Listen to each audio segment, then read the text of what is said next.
So it has finally come to pass. Uh, at least one person of a member of these shill media outlets, these journalists, at least one of them has gotten tired of the BS.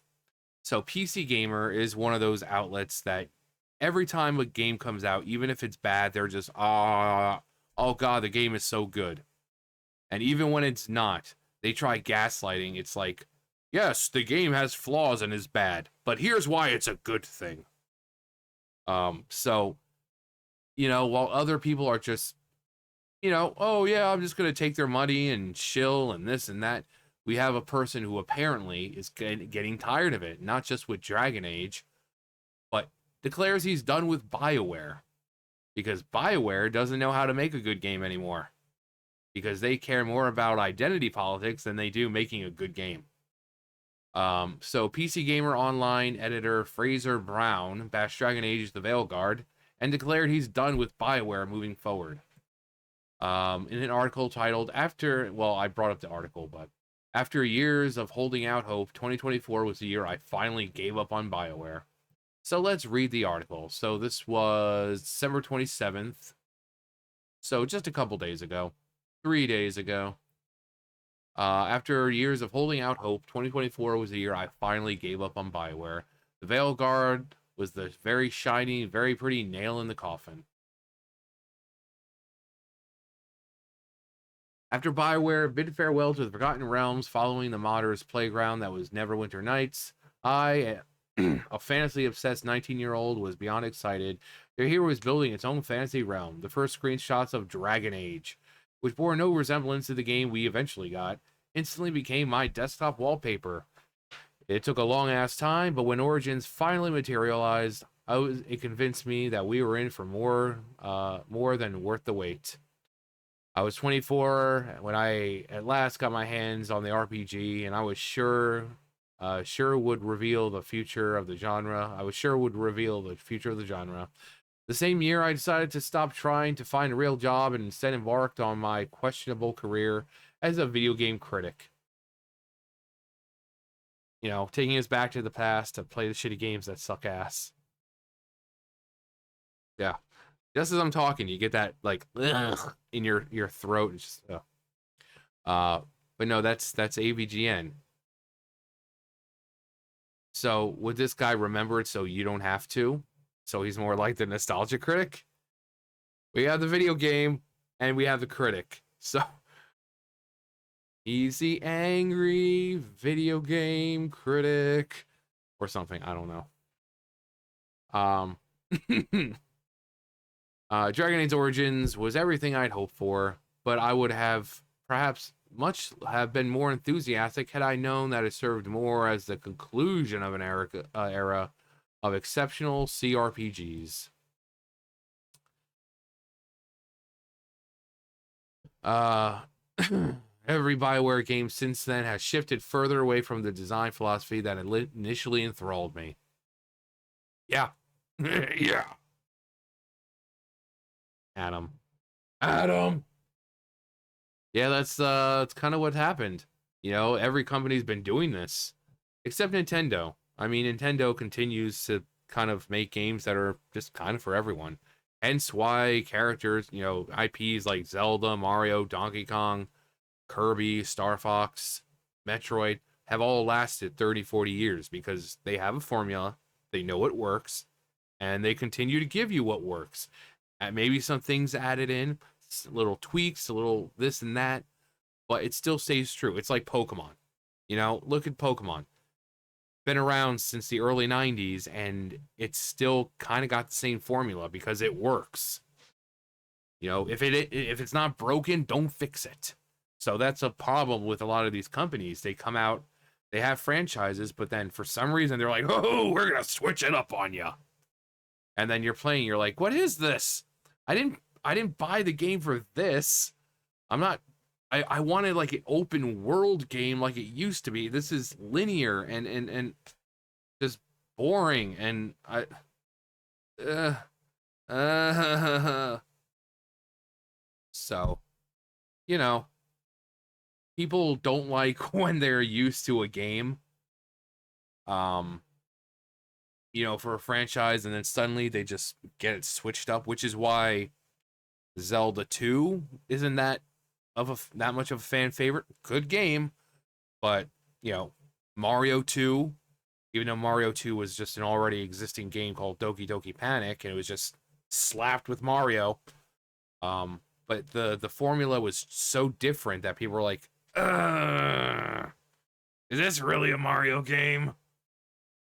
Even though Mario had only had like one game to that point. But then you see like how every other game, you had Mario 1, great. First Mario, awesome. And then you had Mario 2. And then it's like, what? But then Mario 3 comes out and you're like, okay, this is more what I was expecting. And then Super Mario World and stuff like that. Zelda 2. And then you get like a Link to the Past and you're like, okay, this is amazing. This is just like the first game, except on a new console. But also, I'm not saying that Link's, Adventure of Link or Mario 2 are bad games, because they're not. So if you're one of those Mario 2, Zelda 2 enjoyers, I'm not. They're good games. They're real fun games, and I played Mario 2 all the time when I was a kid. Same thing with Zelda 2. I'm just saying, when it came to a formula that we're used to, they were definitely the black sheep of the franchise. With how different they were. Zelda 2 having more of a RPG element, leveling up and skills and, all that stuff. You had your overworld map, but then you could go into like the cities and stuff, and so it was definitely different. I'm not saying they're bad games, because they're good games. But anyway, every BioWare game shifted further design. Yep. Dragon Age 2 with its rush dungeons and action RPG combat, Inquisition with its big open world inspired maps and reduced character agency, and of course the second and third Mass Effect games, which existed in a completely different RPG space. I loved them all the same. Hawk's Misadventures featured some of BioWare's boldest writing. Inquisition boasted an epic scope, companions that I couldn't become more smitten with, and a brilliant extension of BG2's strongholds as you became the leader of the titular organization. While Mass Effect may have been more a million miles away from CRPGs of yore, Shep's quest to save the galaxy over and over again absolutely gripped me. So as I mourned the loss of the old design, I still accepted that things had moved on. People didn't want CRPGs anymore, I kept being told. So I just accepted. Yeah, that's pretty much what people are doing. It's just like, oh, it's modern gaming. Might as well get used to it. Found plenty of things to love about the new games. These were still ultimately BioWare RPGs after all. With Andromeda, though, all that changed. That all changed when the Fire Nation attacked. I genuinely could not tell you a single character's name. I can't even be arsed looking them up.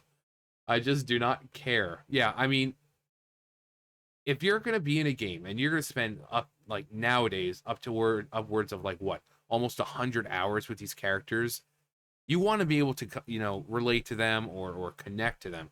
If you get finished with the game and you don't remember any of the characters' names, were they really memorable? That if you don't remember them, that's a sign of characters not being well written. Because a good, well written character will always stick with you. Even think of characters now that from 30 years ago that still stick with us because of how well they were written. So if you get to the end of the game, you're like, huh, what was that character's name again? The one, I mean, the one who died. I mean, it was a sad, I guess. What was their name? Yeah, if it's not a well written character if you're to that point. So, from a combat perspective, it was a decent shooter, but that's as much faint praise as I can muster. Dull story, forgettable still characters. And choices I don't give a hoot about. It was the first BioWare game I didn't bother. Oh, well, that's pretty bad then. Until Anthem, anyway. I put maybe 5 hours into the multiplayer disaster before I just ejected forever. Not my Thetis. So I was simultaneously excited and extremely worried about when BioWare announced I was finally returning to Thetis. What changes were in store for us this time? Unlike Andromeda, this new Dragon Age was a direct continuation of Inquisition, as we hunted down our treacherous pal Solus, the titular, the Dreadwolf, which another reason why people didn't like it that much, because the game was originally called Dragon Age Dreadwolf. But then when the Dreadwolf was no longer the main character, the main villain, this was a character that people like. Again, a well-written character. So much so that people remember Solus even after they beat the game. Into the future, and as you're waiting for a new Dragon Age, you're thinking, oh man, are we going to be able to, take care of him this time? Because he's so well-written. But then the game comes out, and within like the first hour or two, Solus takes back seats to the Elven Gods. And you're like, well, so glad we waited 10 years for this. It became a story that I was looking forward to, dealing with a really great character, to just the typical, oh, we have to take down the evil gods, oh. So, at least until it was really, yeah, I just said that. Yeah. You can't have it called Dreadwolf if the Dreadwolf has nothing to do in the game. At least until the game was renamed the Veilguard. This connection to the game that, while not reaching the heights of Origins, had so many brilliant qualities reassured qualities reassured me. What an idiot. Yeah. Well, hindsight, right? I really tried to enjoy myself. God, I tried so hard and came so far, but in the end, it didn't even matter. He tried. Oh my God, did he try? He tried all the time. I attempted to find nuggets of joy within the ham-fisted dialogue, one-note companions, and the flashy but soulless fights, but I just couldn't do it. Every time there was a glimmer of hope, it was dashed against the rocks of infinite disappointment. Honestly, I'm amazed that I finished it. There was certainly a point where I was starting to feel like I'd rather do anything else but listen to Hot Grey Warden talk about his big dumb bird for the 100th time, or play therapist to a giant dragon slayer who just wants to moan about how their mom doesn't understand them. Yeah. These should have been great characters. A veteran knight reclaiming the Order's lost legacy, a proud warrior wrestling with their cultural and gender identities. Yeah, I mean, the fact that they had to use the term non-binary when they outright say in the game that the Qunari have a word for how Tosh was feeling, but no, they had to throw in the modern terminology, current day modern terminology. And if they had just, Adam, what are you doing? What are you doing? Boop. So it could have been a great character if she was better written, but she's not. She's just, you don't know what it's like to not be comfortable with who you are. Am I supposed to just pretend that it's all okay and just accept who I am? She could have been such a great character. Like, nothing wrong with being non-binary, and there's nothing wrong with having a story about someone coming to terms with their identity. But they made her so insufferable. Like, she talks about how she wants you to respect her and her decision and her identity, while she doesn't respect or, anyone else's identity. So it's like, why am I going to respect you and how you identify when you're not respecting any of us? So, so there's so much good stuff in there, stuff to mine here, but nope, they're just plain boring, all of them. I'm beating a dead horse and a dead Tosh, hopefully. I've already said my piece, but it's just yeah. When I got to the final cutscene that teased that we can expect from the next, from the next Dragon Age, it already sealed the deal. I'm out. BioWare just isn't telling stories I care about anymore. Instead of moping around, I'm moving on. BioWare had an exceptional run, but that developer is long gone. Yeah. What's left is just an EA studio that's making middling games I'm not really interested in. Yeah. And BioWare, EA, Activision, Ubisoft, all these companies that were once great are now just shells of what they used to be because they care more about the message than they do anything else. So they have no problem putting hundreds of millions of dollars into a game just to push this. Oh, I don't feel good in my own skin, and how am I supposed to accept myself? And it's like, can you just tell a Dragon Age story? Like, if you're gonna have a character, just make it well written. That's all we're asking. If Tosh is gay, bi, whatever, but they didn't even make her well written. She's insufferable. One of the worst written characters, not only in the game but in recent years, because just it's like that they wanted so much to ham fist the whole message of being non-binary in that they didn't take the time to think of how they can go about it in a way that feels actually natural. You know, it's out there. And same thing with the romance. You know, who talks like that? Quick, think about us having sex. It's like, who talks like that? Like, so these writers could have had a chance to bring back Dragon Age after what, 10 years and make it incredible. But no, you get Tosh, who is just insufferable. You get these awkward romancing moments with dialogue that sounds like it was written by a 5-year-old. You had the main villain, who was supposed to be soulless, taking a backseat to the elven gods. You have boring dialogue. You've got a narrow, linear experience when they put so much time and effort into the surroundings. You never get to see any of it. You know, gameplay's repetitive. You know, they had such a chance and they just blew it. The silver lining, of course, is that all the claims about nobody wanting CRPGs prove to be complete nonsense. We've got plenty of them again, not least of which is Baldur's Gate 3, which is really, really good. Waiting to find out what Larian's plan is for us next, and I feel like I'm that eager 19-year-old again. So instead of being bummed out about the Veilguard, I choose to be excited about what other developers are doing. I'm choosing optimism. It's just not directed towards BioWare. Um, there's Fraser Brown. Any comments? Is this one of those things that have comments or what? I don't think they have comments. Oh wait, I saw C comments. See, you gotta go. You gotta dive deep, deep. Like you're diving so deep, you're finding freaking Jiraiya's body. That's how deep you're going. Rest in peace, Pervy Sage. I know, I'm sorry, I'm sorry. Many people were probably like, you know, John, that was uncalled for. That was uncalled for, John.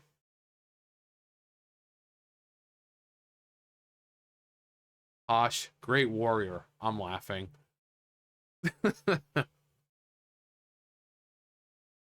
BioWare is the shell of what is its former, yeah. If it took you this long to realize, no one can help you. Um,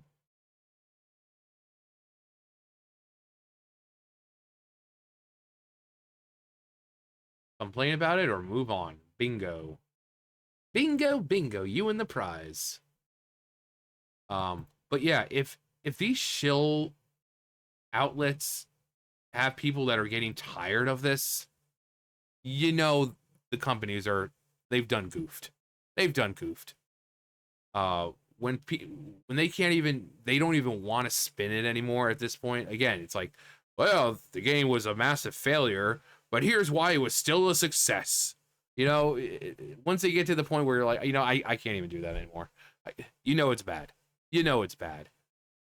And hopefully more people see this stuff and just like, you know what, I'm done with BioWare too.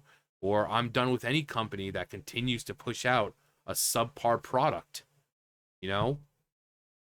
But that's wishful thinking. But I admire the courage, at least, of this Mr. Fraser Brown, for at least coming out and saying what he's doing. Like, yeah, you know what, I'm done. I'm done. I'm tired of spitting things to make it sound like the game was a success. I'm tired of trying to pretend that it was a fantastic game, and no, it was terrible. It was terrible. Um, but so again, hopefully more people come out. Um, I don't even think I need to finish this, because I think this was just kind of talking about here. So I'm glad we just came here. But hopefully more people do this. The industry, the gaming industry, will not change if people just stay silent. Again, it's like Tosh could have been such a great character because there's nothing wrong with going through a story about finding your identity and coming to terms with who you are and stuff like that. But they did it in such a terrible way. They made her so whiny and insufferable. The fact that again she whines about people wanting to respect her while she doesn't respect anyone else, constantly using names that people don't want her to use on them. You know, the scene with Emmerich, same thing. It's like he's like, "Can you please not call me that?" And she's just like, "Well, that's what you are.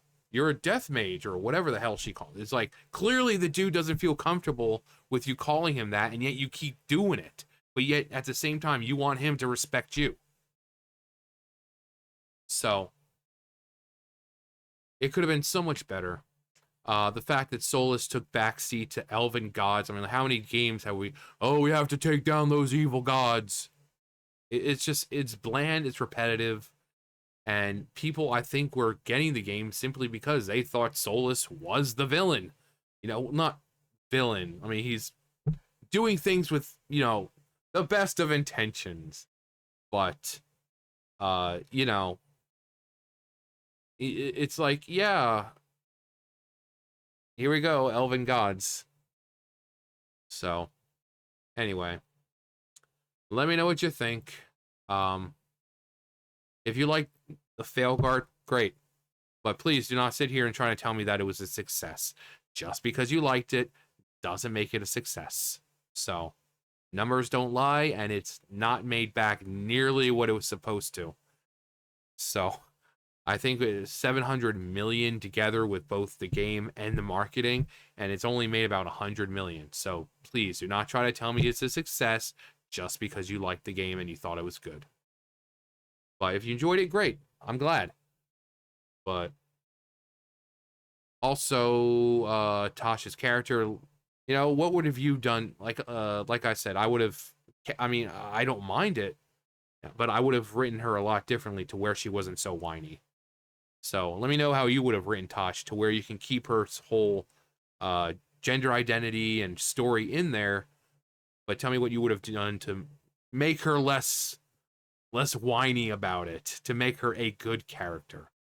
But anyway, that's gonna do for me. You guys know the drill. I'll see you guys later. Bye, guys.